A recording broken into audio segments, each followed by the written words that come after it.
G'day everyone.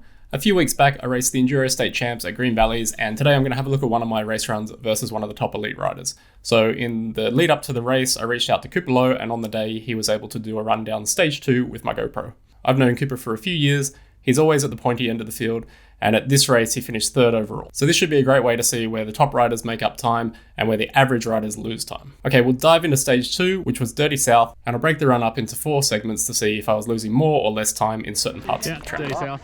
See ya. You too, Mac.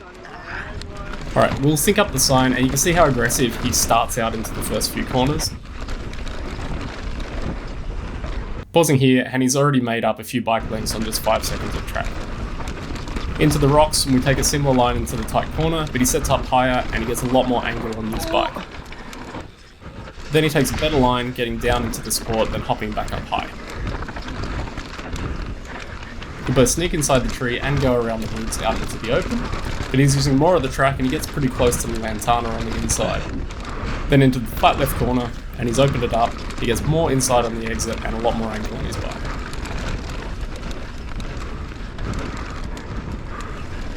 Coming up to the first split, and I'll get there sometime later too.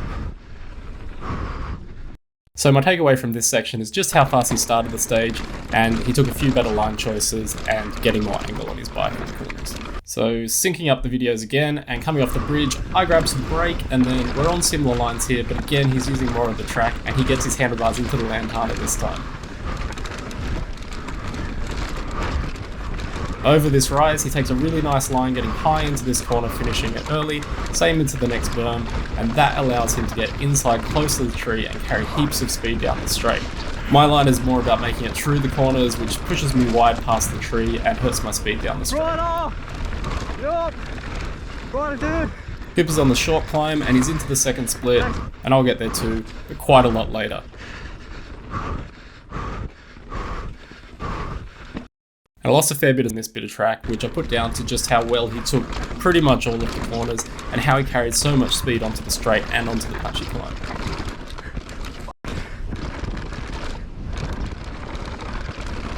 The next section of the track isn't as technical, so you would think that I wouldn't lose as much time, but as we get started you can see that he's come off that climb faster and he's pumping the back of the jumps more aggressively to generate speed.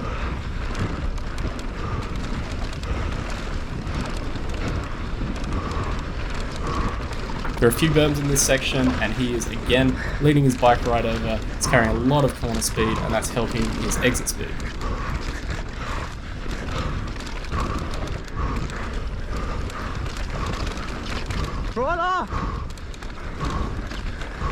He even gets more traffic, but that doesn't seem to slow him down, and again he's put a lot of time on me in that section of track.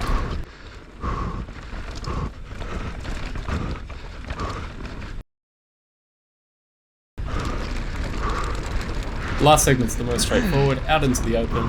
We both go around the little drop, and then into the jumps. He's scrubbing and pumping the backsides. I was doing my best to squash the jumps and pump the backsides, but you can just see from his bike that he's doing more work on these.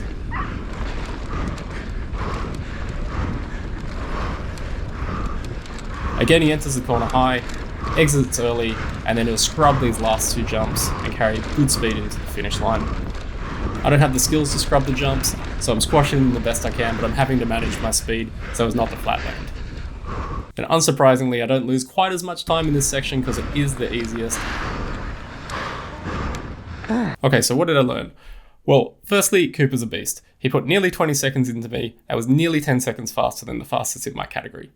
But I knew that already. Probably my 3 biggest takeaways was firstly just how aggressively he started, and I was standing there as he pedaled into the stage. I thought his chain was going to snap.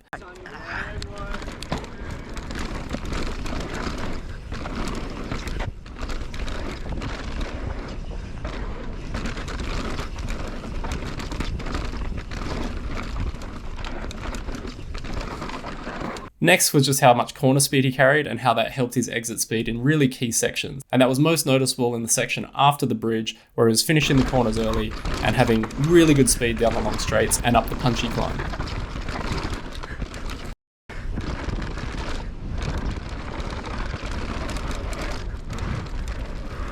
Right on!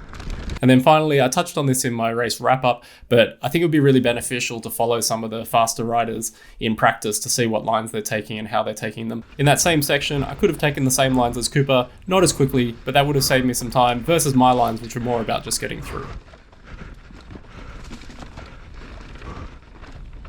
So that's it for this video. I hope it gave you some ideas as it did for me. Again, a shout out to Cooper for doing that in the middle of a busy race day. Hopefully we'll get to do some more videos together soon. Thanks for watching, and I'll see you next time.